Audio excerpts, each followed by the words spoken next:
இன்று குரு பூர்ணிமா வியாழக்கிழமை. குரு பகவானுக்குரிய வியாழக்கிழமையில் வரும் பௌர்ணமி என்பதால் இது மிகவும் விசேஷமானது. வியாழக்கிழமை விஷ்ணுவுக்கு உகந்த நாள். எனவே இந்த குரு பூர்ணிமா ஒரு நல்ல நாளாக அமைகிறது. இன்று விஷ்ணுவை வழிபடுவதால் லட்சுமி நாராயணின் அருள் கிடைக்கும், பணக்கஷ்டங்கள் நீங்கும்.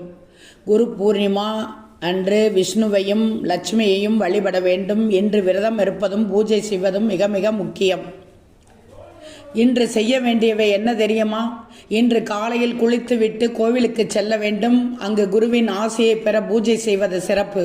ஒரு பலகையில் மஞ்சள் துணியை விரிக்கவும் அதில் சந்தனம் போன்ற பொருட்களை கொண்டு கிழக்கு மேற்காக 12 கோடுகளும் வடக்கு தெற்காக 12 கோடுகளும் வரையவும். பிறகு 8 திசைகளிலும் அச்சதை தூவவும்.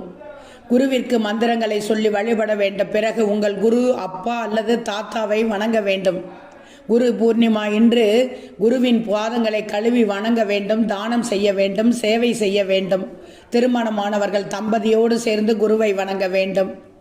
வியாசருக்கு பூஜை செய்ய வேண்டும். வீட்டில் புராணங்களை படிக்க வேண்டும். இன்று கீதை படிப்பதும் நல்லது. லட்சுமி தேவிக்கு தேன் மற்றும் பாயாசம் படைக்க வேண்டும். இன்று மாலையில் சந்திரனுக்கு பாலாபிஷேகம் செய்து ஓம் சந்திரமேஷே நம அல்லது ஓம் சோம் சோமாய நம என்று ஜெபிக்க வேண்டும். கனகதாரா சோஸ்திரம் அல்லது ஸ்ரீ சூக்தத்தை முறையாக பாராயணம் செய்ய வேண்டும். குறைந்தது 3 அல்லது 11 முறை பாராயணம் செய்வது நல்லது. இதனால் பணப்பிரச்சனைகள் நீங்கும். ஓம் ஸ்ரீம் கிரீம் ஸ்ரீம் கமலே கமலாலயே பிரஷீத பிரஷீத ஸ்ரீம் கிரீம் ஸ்ரீம் ஓம் மகாலட்சுமி நம என்ற மந்திரத்தை ஜெபிக்க வேண்டும். இந்த மந்திரத்தை தாமரை மாலை கொண்டு ஜெபிப்பது நல்லது. இன்று 5 வயது சிறுமிகளுக்கு பழங்கள் மற்றும் இனிப்புகளை தானமாக கொடுக்க வேண்டும். அவர்களை வணங்க வேண்டும்.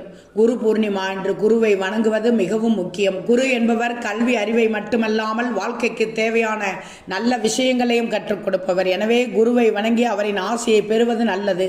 இன்று தானம் மற்றும் தர்மம் செய்வது மிக புண்ணியமான காரியம். நமக்கு கற்றுக் கொடுத்த ஆசிரியரை சந்தித்து அவரிடம் ஆசி பெறலாம். அவர்கள் மனம் மகிழும்படி பரிசுகள் வாங்கி தரலாம்.